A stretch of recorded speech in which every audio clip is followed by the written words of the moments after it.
الحمدللہ والصلاة والسلام علی رسول اللہ ان عمر بن الخطاب رضی اللہ عنہ قال قال رسول اللہ صلی اللہ علیہ وسلم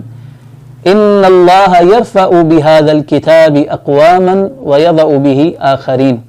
رواہ مسلم۔ حضرت عمر بن خطاب رضی اللہ عنہ بیان کرتے ہیں کہ رسول اللہ صلی اللہ علیہ وسلم نے ارشاد فرمایا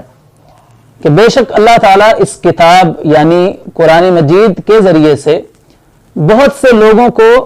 سربلندی عطا فرماتا ہے اور اسی قرآن کی بدولت بہت سے لوگوں کو ذلیل و رسوا کر دیتا ہے۔ اس حدیث مبارکہ میں رسول اللہ صلی اللہ علیہ وسلم نے قرآن مجید کے ساتھ تعلق جوڑنے والوں کی فضیلت اور اس قرآن مجید سے روگردانی کرنے والوں کا انجام بیان فرمایا ہے۔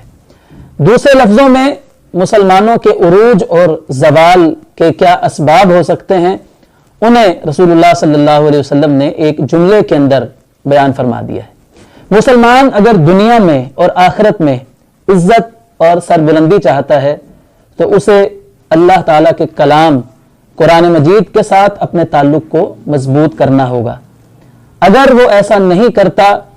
قرآن مجید سے منہ موڑ لیتا ہے، روگردانی کرتا ہے، قرآن مجید کے احکامات کو پس پس ڈال دیتا ہے، تو پھر دنیا کی کوئی طاقت مسلمانوں کو ذلیل و رسوا ہونے سے نہیں بچا سکتی۔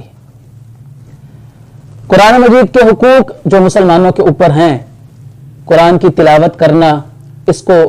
سمجھنا، غور و فکر کرنا اس کے اندر،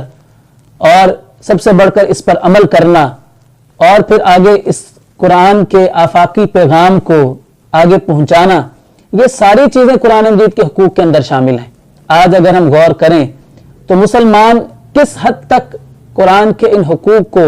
ادا کر رہے ہیں اور کتنی ان میں سستی کر رہے ہیں، اس کا مشاہدہ ہم بآسانی کر سکتے ہیں۔ تو مسلمانوں کو اگر یہ لگ رہا ہو کہ معاشروں کے اندر ان کی عزت میں کمی آ رہی ہے، ان کا وقار جتنا ہونا چاہیے اتنا نہیں ہے، تو سوچنا چاہیے کہ کہیں ان کے قرآن مجید کے ساتھ تعلق کے اندر کہیں کمی تو نہیں آ گئی۔ شاعر مشرق علامہ محمد اقبال نے رسول اللہ صلی اللہ علیہ وسلم کی اس حدیث مبارکہ کو اپنے ایک شعر میں یوں بیان کیا ہے کہ وہ زمانے میں معزز تھے مسلمان ہو کر، اور تم خار ہوئے تارک